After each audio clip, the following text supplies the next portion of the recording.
Most of the Federation shares of crude oil produced in Nigeria is channeled to DCA, which has drastically risen from 10% of Federation shares of oil in the early 2000s to almost 100% by 2023. This is not just a suboptimal allocation issue.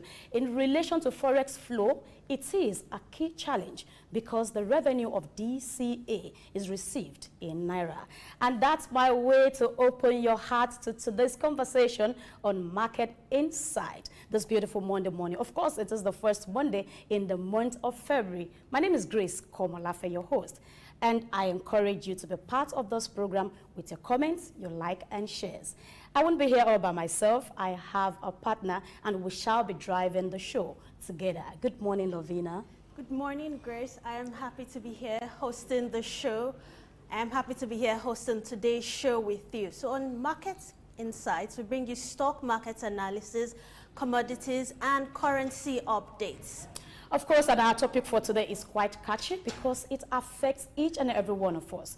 While you sit back, let's take a break and return to the conversation proper and introduction of our guest. We'll be right back. Tafawa Balewa Square, TBS. Tafawa Balewa Square was initially used as a horsing ground called Lagos Race Course. The edifice was constructed by General Yakubu Gowon in 1972 and named after Nigeria's first Prime Minister, Sir Tafawa Balewa. Tafawa Balewa Square is located at 45/57 Marse Bangboshe Street on Lagos Island, Lagos, and referred to as TBS. TBS is a 50,000-seater capacity venue and houses the Remembrance Arcade, the 26-story Independence House, which at a time was the country's tallest building. When Lagos served as the country's seat of government, the National Assembly Complex was within the TBS. Also in the square are the National Broadcasting Commission Office, the Nigerian Hydrological Services Agency Office, shopping centers, travel agencies, restaurants, car parking lots, and a bus terminal. Tafawa Balewa Square is adorned with beautiful statues of white horses and red eagles, symbols of strength and dignity. Our historic neighbors include the King's College and the Holy Cross Cathedral. Tafawa Balewa Square hosted some of the country's memorable events, such as the Independence Day in 1960, when Nigeria gained independence from Britain, the Armed Forces Remembrance Day, which is celebrated annually on January 15. The edifice is a national cultural asset. Tafawa Balewa Square, Souk Enlightenment.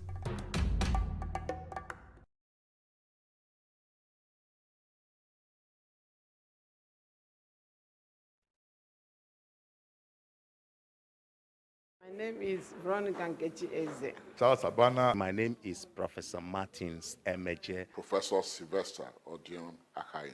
Keep watching Souk News TV. The best news channel online. It's elevating, it's enlightening, it's educating.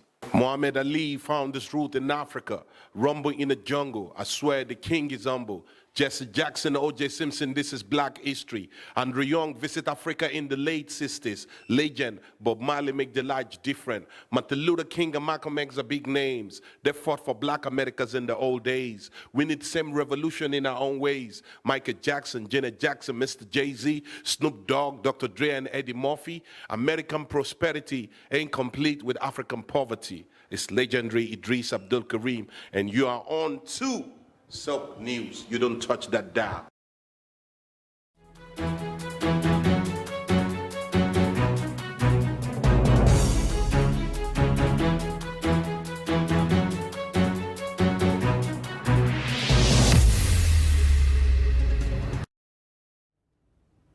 Welcome back. If you're just joining us, this is market insight on Souk News. So I told you earlier that today's topic concerns everyone, of course, even the layman on the streets.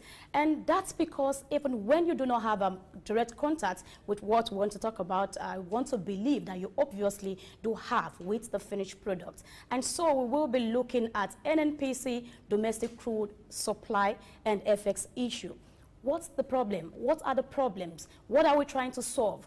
What are the possible solutions? Will the cancellation of domestic crude oil allocation be the best way to ease and forest supply crunch? Well, these and more are what we'll be looking at today. And of course, we'll have a guest, and Lovina, who will be bringing in our guest. Our guest on today's show is Martins Onovo. Martins Onovo is a petroleum engineer, a former presidential candidate, and he's also a public affairs analyst, and he's also a member of the Institute of Transportation Nigerian Society of Engineers. Welcome to the show, sir. Thank you very much. It's a pleasure having you. Thank you very much. Okay, so we want to look at domestic crude oil allocation. Let's start with the history, the history of events or policies that led to Nigeria relying so heavily on domestic crude oil allocation. Well, you must have a domestic crude allocation if you have your refining going on, because otherwise, do you want to import what you produce? Domestic crude allocation was supposed to supply feed product to our refineries. That is the original valid justification. Now, when we had the situation where we deliberately round down our refineries and we had to be importing products, the refineries could no longer use the domestic crude allocation because they were not functioning. So because of the cost importation, government came up with the idea of many different ideas over the years, but the popular one is the swap. All of them are barter-based, that is trade by barter kind of arrangements.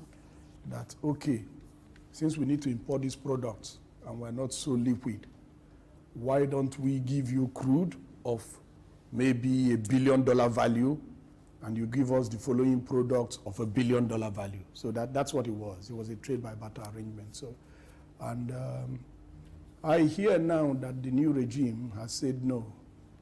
We go back to, we sell to you, you sell to us. But either way, it's all the same because it's value for value. Okay, so thank you. Cancelling DCA, do you think is the best way? Is it the way forward? Well, it's neither here nor there because you need products. So if you cancel DCA and you don't do a barter arrangement and you sell the DCA, that quantity that you have assigned for domestic use, if you sell it, yes, you will get dollar. But what use is the dollar when you still have to import the products? So it's neither here nor there. If you do a decent barter arrangement, either they are direct sale, direct supply, or they are swap, anyone you do decently is as good as the other. Because at the end of the day, you say if we sell it, we have dollars. If you sell it, you have dollars. The dollars will not be with you because otherwise you shut down the economy. You have to import products, whether you like it or not. If you don't import products, you can't come to work. I can't come to your studio. How do we get here? We get here with transportation. So saying that we'll sell it and we'll keep the money is being naive.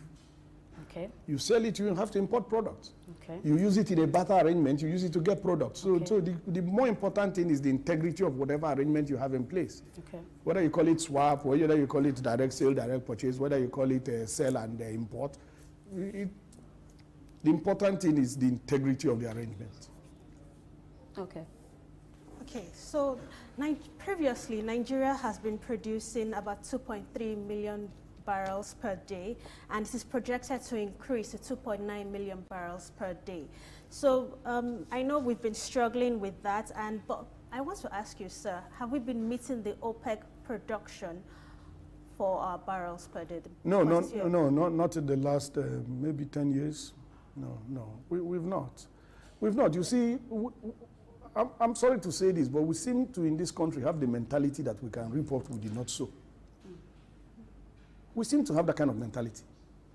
I can get something for nothing. I have a cake, I eat it, but it's still there. How is it going to still be there? So I've seen that a lot in our discussions. It doesn't work like that. If you want to produce crude oil, you have to find it. That's the exploration. You have to develop the facilities for production. Then you have to produce. That's work. I'm a petroleum engineer. That's what I do for a living. That's work. You want to eat corn, but you don't want to farm. You don't plant corn. How do you get the corn to eat? So we have this mentality in this country that somehow, we're going to get things that we didn't work for. We're going to get things we didn't earn. And it is very pervasive. So crude oil will not just flow into a tank for you to sell and collect money. No. You have to search for where it is. You have to find it. You have to drill the wells. You have to complete them. This is a lot of professional work. You have to put the production facilities in place. You have to put the storage tanks. You have to put the export facilities. You have to put meters in place. So it's not about wishful thinking. Work has to be done. Okay. So rather than exporting crude oil, because I'm aware that, the crude oil will be exported and returned back as petrol. Thank you. And some other parts receiving monetary, inflow in naira, not even in dollars. So why not do all of them, do the processing and export other contents, other things you could get from it, rather than exporting crude and taking back petrol, just petrol. A lot of things can come out of crude oil. So what did you have to say to this? Well, that's simple, and that's valid. That's valid because the people you're importing from, don't forget, some of them bought the crude from you, and you're buying products from them. And don't forget that you have 4 refineries. Don't forget. And that's why I started my discussion that we deliberately round down our own refineries. The refinery in the Niger Republic is working. The one in Ghana is working. So I know what I'm talking as a professional. We deliberately round down our own refineries because of who we are, Nigerian factor. Now we'll go to import. If you were selling products, you will have more revenue. Products are much more expensive than crude oil. And in this country, we have sold products before.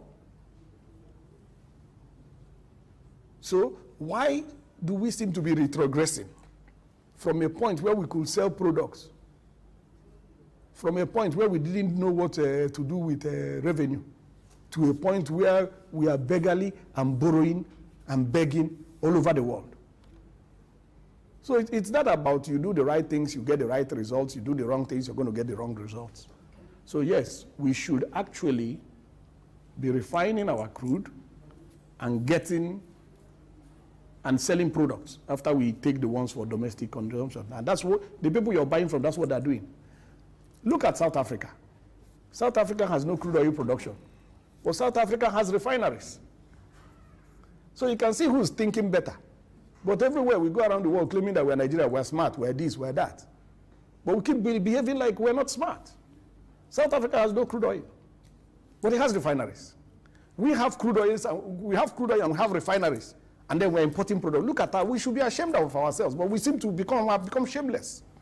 But sir, Dangote Refinery just recently started productions, and they're going to be producing aviation fuel, diesel, and also petrol PMS, for yes. regular full range, regular full range so of will products. cancelling the DCA affect the profit margin for Dangote Refinery? Well, the years of iniquitous mismanagement we have had is now affecting Dangote Refinery. You don't even have crude to supply Dangote Refinery.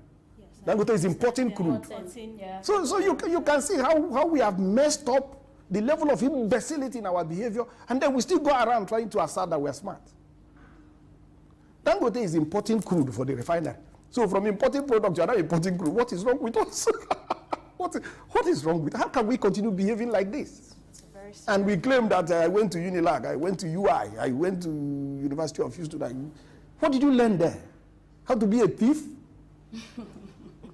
I don't understand. And we seem to be proud of, I'm a thief, I'm very proud to be a thief. I don't understand.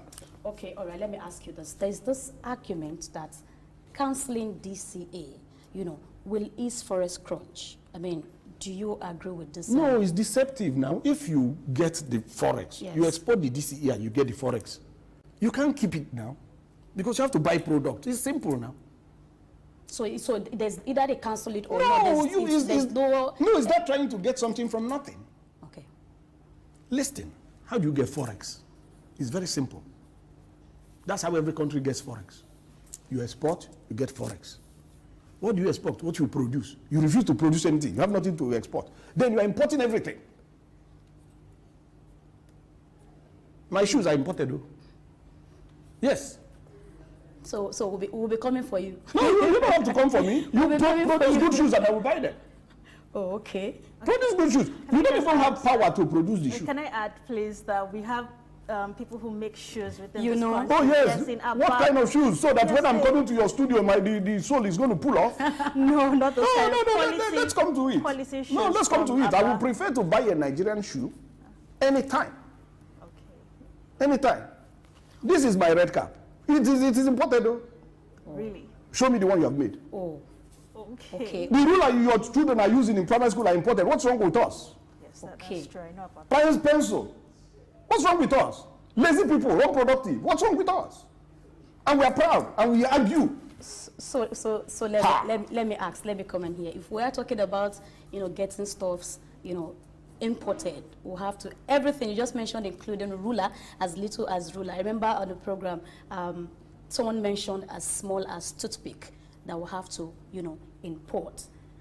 Is it that we don't have this confidence in Nigerians, to be able to do stuff? Because I want to disagree with you that there are no really qualities. I mean, I beg to disagree, Well, because we see people do stuffs and they come out well. yes, one person did one stuff, it comes out well. Yes. How many can one person do for 200 million people? Where is the power he's using to do it? You have had another system failure. For 3 days, there's no light in my So house. how do we make things Hold work? on, hold on, hold on, hold on. Okay. I'm talking to you right now. Okay. For 3 days, there's no power in my house. I'm powered by generators. Public power supply is not in my house for 3 days. And the explanation is that there is a system failure. So which factory is going to produce with this? So you can, that's why I say we argue. This is the kind of argument we put forward. Okay. Somebody is making something. How many shoes is he making? There are 200 million people here. We need 200 million shoes. What can one today do? He's making 2 shoes a day. Okay, so Let's know that it's about productivity. Okay. Why did China move up? China turned the whole country to an industry and started making all sorts of things, even if they were low quality, but are producing something. You can't even produce here. Go downstairs, find the nearest barber. He's using generator to barb people's hair. Find the nearest welder. He's using generator. Or if he doesn't have a generator, he's waiting for power to come. So how is he going to weld? It's about productivity. It's about productivity. Okay. You store some of your medication in your hospitals, and they're supposed to be stored at below 4 degrees centigrade, and there's no power. So how do you cool the refrigerators? So you can't just be doing the wrong things and expecting the right answers. The world is not here for your arguments. You just have to be productive. We want to eat rice, we go and farm rice. But in this country, we import rice, you know that. We import tomato paste. So it's not just about shoes. I just use shoes because it's here and now, all of us have shoes. Because somebody can say, I don't eat rice, I don't eat tomato. Okay, so you mentioned something very important there. You said power is very critical Oh, to yes. all our production, Oh, whether sure. it's our local goods or even something as important as crude oil. Now, currently, I don't know, yesterday I would say that there was the national grid collapsed. That was why power was, because in my house we didn't have lights also. But right now, I understand the current administration is working on increasing the power output for us. So I believe that based on everything you have said, sir, is it possible that going forward in the future, our refineries, for example, the ones in the Niger Delta parts of Nigeria, would also have very good production since our power energy outputs will also be increasing because I believe this current administration wants Nigeria to actually be able to produce crude oil. We've started that with Dangote refinery. So going forward, I believe the other refineries in other parts of the country, like in the Niger Delta region, would also start working, and definitely we can start making our own crude oil instead of importing it. Yes, when you look at these systems, it's better you put them on paper and represent all the parts so that you're not looking at only one part. Okay. Let us assume that your maintenance of and rehabilitation of Port Harcourt is successful. Let us assume Dangote refinery is successful. Let us assume that Kaduna refinery is rehabilitated excellently. Assume. Don't say I said it has been. Assume. Let us assume that Warri 2 has been rehabilitated excellently and they have full capacity. The public refineries, you have 445,000 barrels. So the Dangote, you have 650. You don't even have crude to supply to them. Dangote is importing crude right now. So, you are back to the same importation. If you had crude, then you can domestic crude, domestic refining, then you can export. That's how you get revenue. Okay. But now you don't even have crude. You're importing the crude. And to import the crude, when you say import, you think that you just go and import. You pay now. Yes. Yes. And that's the forex demand. That's the forex demand. Because you have to pay. And you're not going to pay Naira to them. You're going to pay forex. And that's the issue, and that's why you don't have forex, and that's why the value of your currency is sliding. You want to be optimistic. I don't want to be optimistic with you. I'm a scientist. Yes, sir. I'm a scientist. In science, you know, we do predictions. Yes. And we call it trend analysis. So if a trend is going up, we predict that it's going up. If it's going down, we predict it's going down. But we become sentimental. It's my country, so I lie for my country. You think you're helping your country if you lie for your country? You're saying it's going to work, it's going to work. How many years have they been telling you it's going to work? These same people? They've been telling us that for a long time. That's my point. So let's address the issues. Okay, so if we've been having this for a long time, it's going to work, it's going to work. What mechanism do you think should be put in place? Either by investors, governments, who are those that are supposed to carry out, you know, the mechanisms ensuring that it works? Thank you very much. It's government. And we are right to blame the government. And the government has failed woefully. The refineries belong to the government.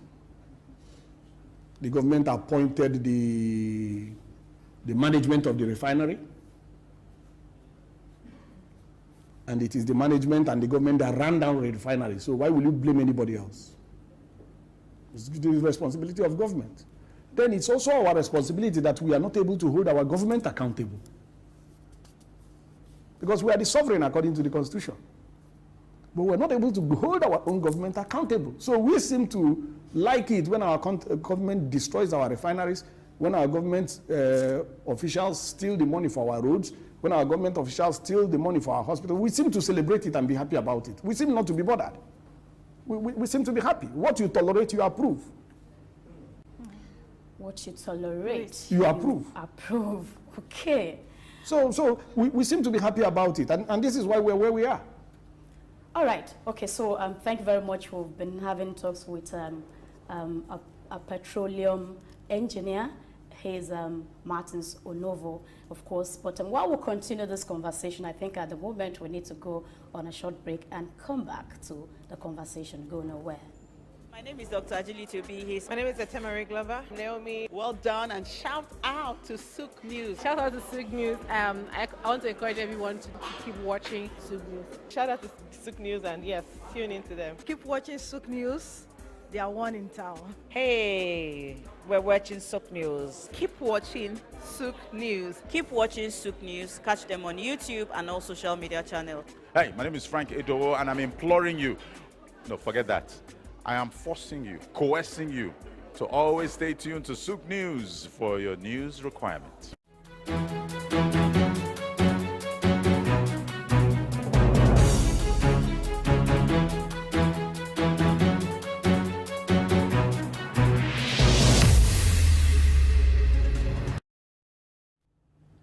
All right, welcome back. If you're just joining us, it's still Market Inside. And then we've been We have a guest. Our guest has been Martins Onovo, a petroleum engineer.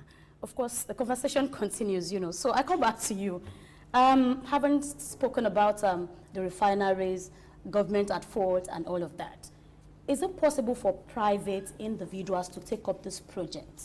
Are there policies stopping them not to, Yes, there are policies. There are constraints. First, which private individual has capacity? Now, where do policies come in? Because you can say, yes, but if they are well established, they can get loans. Agreed.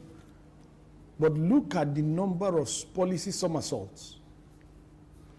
What is the framework you will use for economic analysis when you know that today there is subsidy, tomorrow subsidy is removed, next tomorrow you are swapping, next tomorrow you want to direct save, direct. How do you plan with this kind of unstable situation? So you can't prevent productivity and then claim that there's no productivity. A lot of the people in power, how many times now we have had people who became president without WAEC against the law? Against the law. So it's not my opinion. Let us assume we don't care about education. But this is against the law. Bring WAEC certificate, they're telling stories. Is that the kind of person you want to have the mental acumen to complete in the global environment? All over the world, people are putting their best forward. You just won a football match with Osimhen. You want to put me there, you think we're going to win? If you put me, we're going to lose. If you put Osimhen, we're going to win. So you put your best foot forward. You bring people who don't have WAEC to compete with the most brilliant people in the world on the global stage, and you want to win, you're going to lose.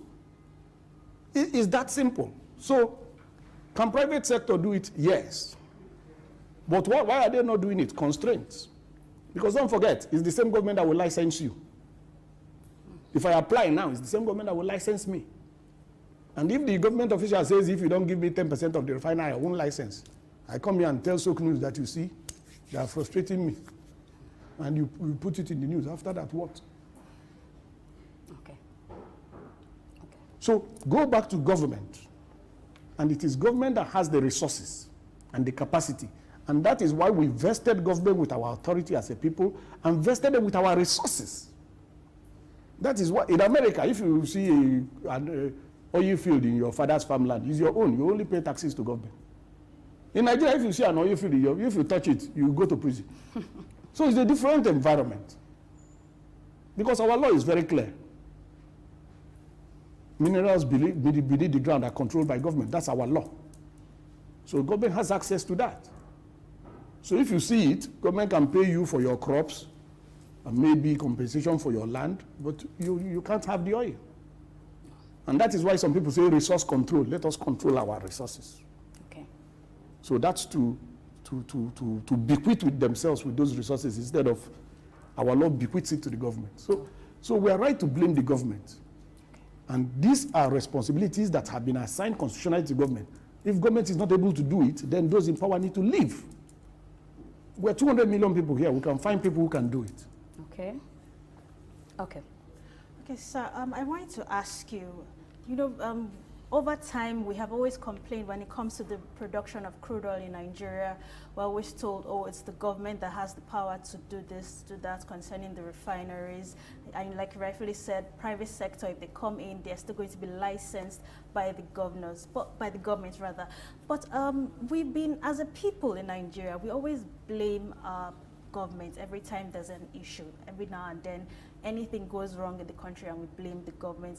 Shouldn't we look inwards as a people? Isn't it time for us to stop this blaming of the Nigerian government for everything that goes wrong with the country? Can't we just, for once, try to look into having a more practical solution that will benefit all of us as citizens? If you could please recommend one for us right here on the show, instead of always blaming the government. We've had so many people do this over the last few years. Well, it's unfortunate that you want to take the blame for Lovina. No, sir. No. If you don't want the government that is responsible for the failures, you are the driver of a vehicle, you have an accident, you say they should blame your mother who is sleeping in the house. That's what you're saying. Government takes all the natural resources, sells it, keeps all the funds. You want to blame me for the road that's not paved? No, but we've had people actually spoil our roads in the past, actually. It is the responsibility of government to arrest those people. That's why they control police. It's not my responsibility to arrest the people. No, it's the responsibility of government. Why are you commander-in-chief, commanding army, commanding the DSS, commanding police, and you will not arrest a criminal? Then you're asking me, without a gun, without training, to go and arrest a criminal? Ha! Okay. Please now, don't cause more confusion. That's why I say we like to argue. This thing is clear. Cameraman has responsibility. Anchor has responsibility. Anchor, cameraman put the camera on the roof. You say blame the anchor. Hey. Okay. What is all this argument we bring forward? We just don't want to be productive. These arguments are part of the problem. Okay. Something is clear as black and white. We'll be arguing. Okay. So let me continue. Government just read a budget. Okay. Yes. 27 trillion. Are you asking me to use my 20,000 to pave road for you? Or what are you people saying? Okay. What is 27 trillion for? For one bed? No, okay, sir. but you could actually advise the government. Oh, we have been advising government. Forward, we have, everybody has been advising government. Don't even go there. Okay. Labor unions have been advising government. The academia has been advising government. Analysts have been advising government. The media, in all this your editorial, you have been advising government. Does government want any advice? Government has a clear agenda. Or the people in government have a clear fraudulent agenda to violate the laws and do all sorts of nonsense, and then we tolerate it when they are supposed to be our servants. And that's why I say that's our own failure, when we tolerate it. Okay. We just did an election. Somebody announced fraudulent results. We are tolerating it. Oh, let us continue to tolerate it. Oh, okay. So, sir, you would say that... Let us continue to tolerate it. So we as a people need to go out there and definitely start protesting government policies. No, you don't have to go out. Okay. This thing is simple. I mean, there is no one size that fits all. The first thing is that you have a voice. If something is wrong, you lend your voice to how to correct it, not how to exacerbate it and complicate it.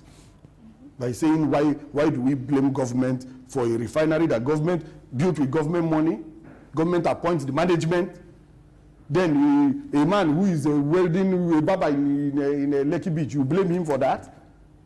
What are we saying?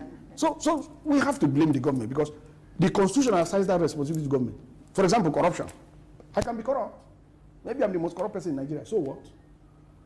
The Constitution says government should prohibit corruption. So it is the responsibility of government to come and stop me from being corrupt. Yes. The responsibility of government is constitutional.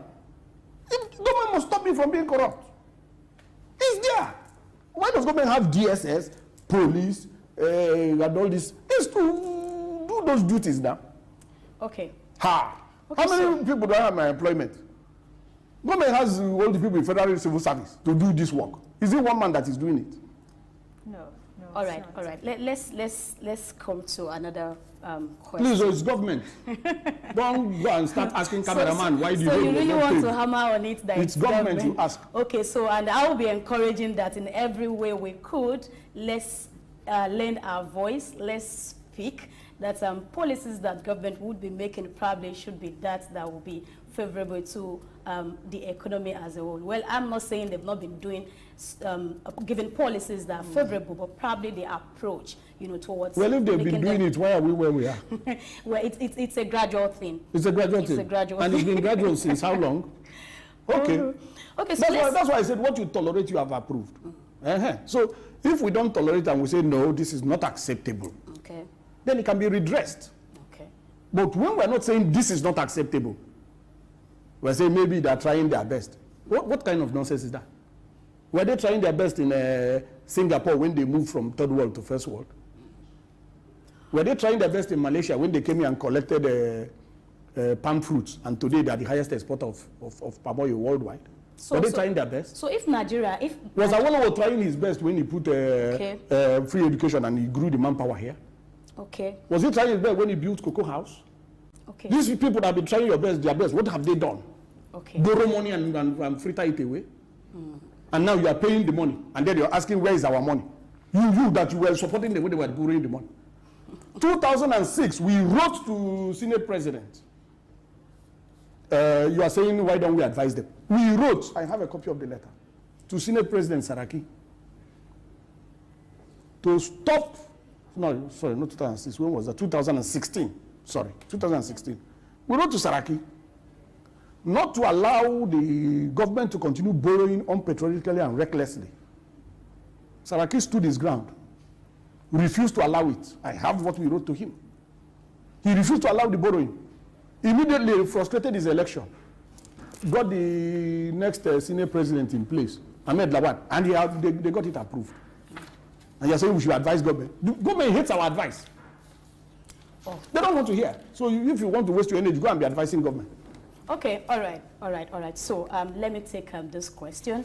You know, now there was a time that China had to close all of entrance to their, to the country just to ensure they build their economy, and probably that has led them to where they are today.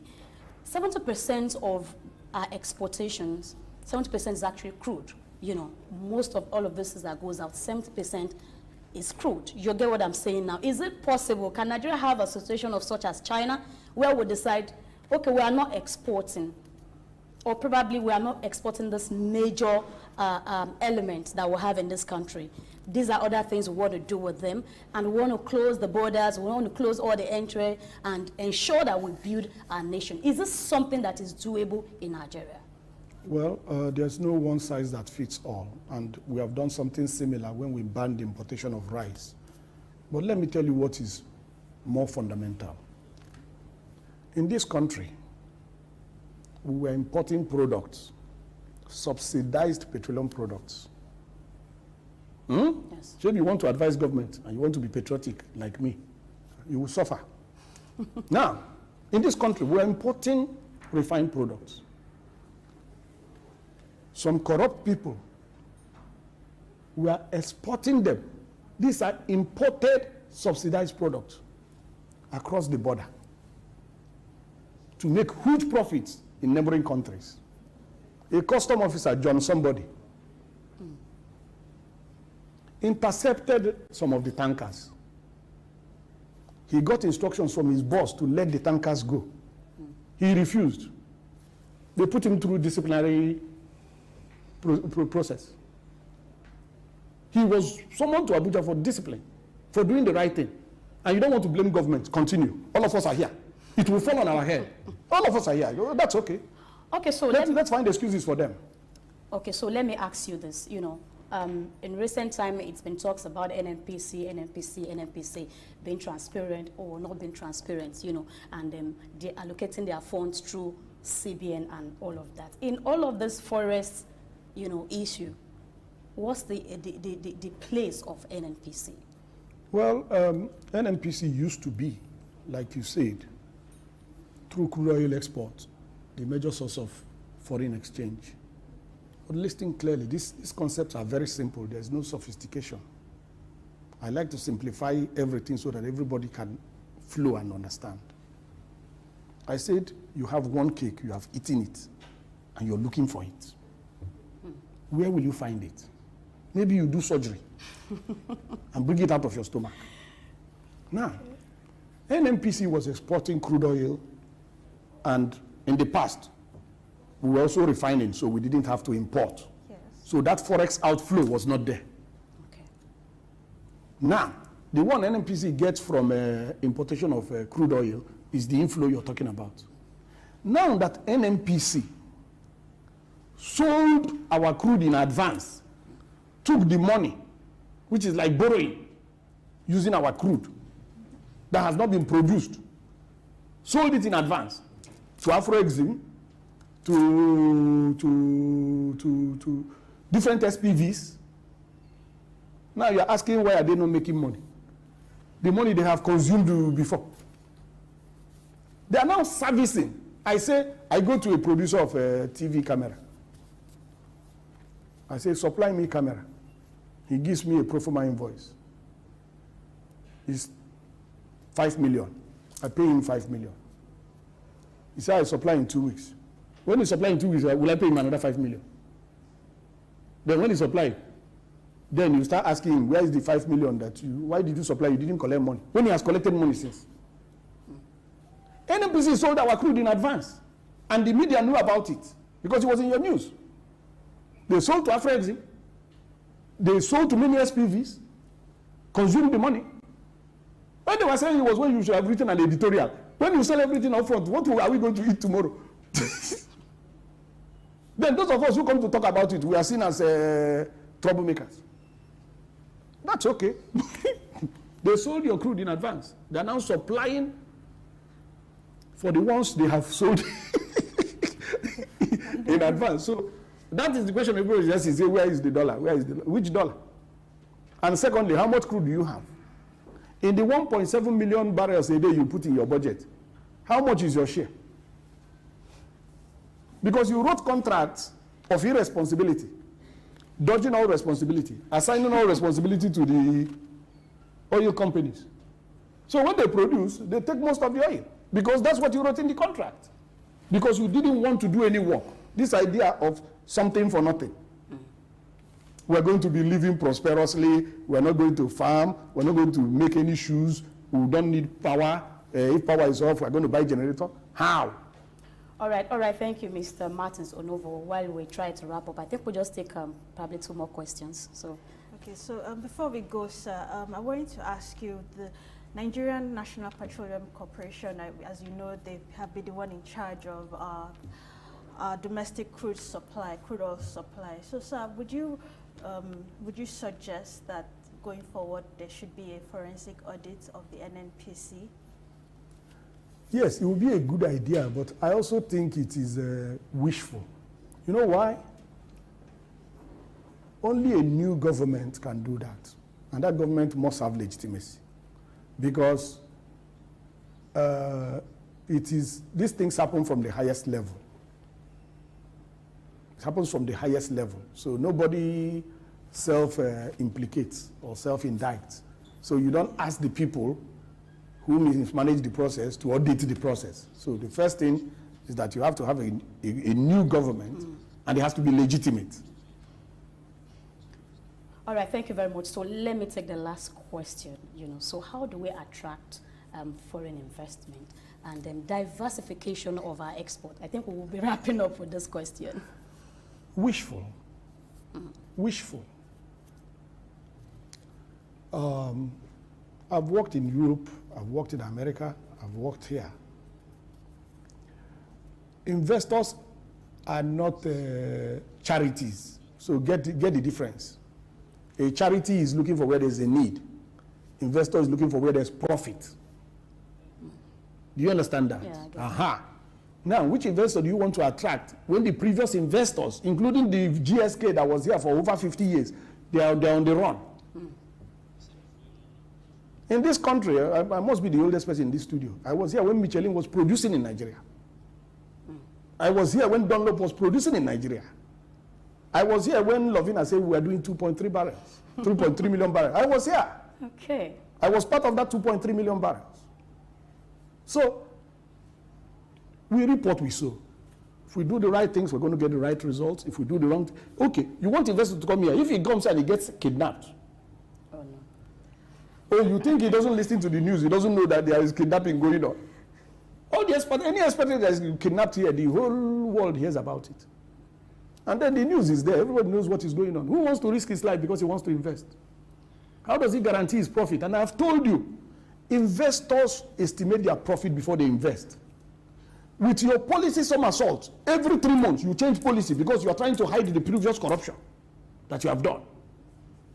You go from a swap to direct sale, direct purchase. You go to import-export. What is wrong with you? So with all of is this, it you don't know what you're doing? Okay. So with all of this changing of policies and all, investor cannot plan. So what is the way forward? I want you to suggest a way forward. The way forward is simple now. Okay. The way forward is simple. We have told you first. You have to be productive. Productive. Don't be lazy. Don't be corrupt. What do you want to hear? You want to hear that you do blah blah, money will come, dollar will fill everywhere. That's what you want to hear. You want dollar? Okay. You want dollar? You produce things, you sell outside. If you sell it in Nigeria, you get naira. Me, I don't have money to buy Bruno Magli shoe, but I like them. They are made in Italy. If you produce the shoe that is better than Bruno Magli in Nigeria, I prefer to buy that because it's cheaper for me. And it's better. So you have to compete. And you don't compete with mediocrity, with president that does not have WAEC. That's not how to compete. All right, thank you very much. Thank you very much, Martins Onovo. I mean, we won't be able to go, further. We'll just leave it at that for today while we go to the next segment. Martins Onovo is a petroleum engineer and, of course, a one-time presidential candidate. We want to say thank you again for coming. Thank you very much. All right, so we go on a short break and return to currency updates. Stay with us.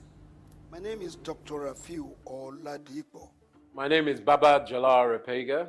I'm Reverend Juliet Benite. I'm Godio Didi. My name is Professor Oladokun Sulaiman Olarawaju. Sook News is on the ground, loading. Very enlightening, very educative, and entertaining. Thank you to Sook News. So I'm happy that Sook TV has come into existence.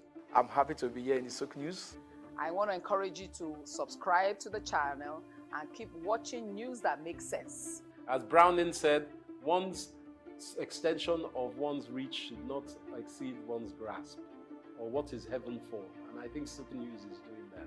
Africa needs a voice of truth, and Sook News has become one of them. And get ready, get ready, get ready. And keep watching. Keep watching Sook News. Keep watching Sook News. It's a place to be. Keep watching Sook News.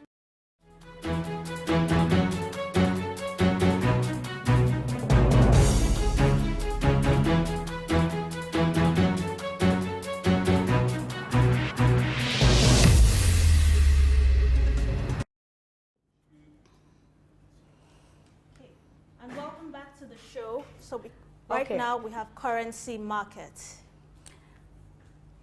And on the currency market, of course, it's been dollar, naira, here and there issue, having it rising today and tomorrow you're getting something X. In fact, there's no, you cannot be sure. You can't say this is what you'll be getting tomorrow. You understand? Today you have it this way, tomorrow you have it this way, and you're like, oh, what do I do? Even when you have some naira in your account and you have a plan for it, you might just be, at the end of the day, probably it won't be meeting up.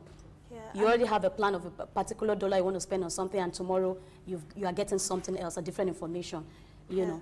And the rate at which the dollar is rising to the naira, it's very worrisome, especially the pound sterling and the euro. It's very worrisome. And I believe the CBN president, the CBN governor rather, just stated that they're actually working on ways to reduce it and to actually they're trying to bring up using people's domiciliary accounts actually. So I'm hopeful that it won't be like this all the time. So the currency markets, as of today, our Nigerian the naira against the dollar is still very high. But we're optimistic that it will actually reduce. Even though I'm remembering what our guest said before he left the studio when he said I'm very optimistic. So right now the dollar is buying at 1,400 naira and selling at 1,410 naira. And the Great British pound sterling is buying at 1,800 naira and selling at 1,850 naira. Okay, yes, and naira is also buying at, that's for Europe now, 1,500 naira and selling at 1,550, I think. And that's the update for today. Yes, you can see the difference. And of course, this is parallel markets. Let me remind you again. So this information is actually for parallel market, the unofficial market. So you buy naira, you buy US dollar for 1,400, you sell for 1,410. You buy pounds for 1,800 and sell for 1,850. And naira will buy, euro for 1,500 and sell for 1,550. we don't know what it is. Tomorrow it could be something else, but for today on the parallel market, the unofficial. My name is Olatunji Shoti Miri. I'm a performing artist and television radio presenter and a university lecturer, Unilag. Keep watching Sook News. Hello everyone, my name is Kenny Black, Africa's finest music comedian, and you're watching Sook News. If you're not watching Sook News, I pity you, but keep watching Sook News. Hello everyone, my name is Timmy Dakolo, and you're watching Sook News. Stay tuned. Hi, my name is Wisdom Oluwaseun Okoko, co-founder Orbit Africa Properties. I'm live at Sook News. Guys, keep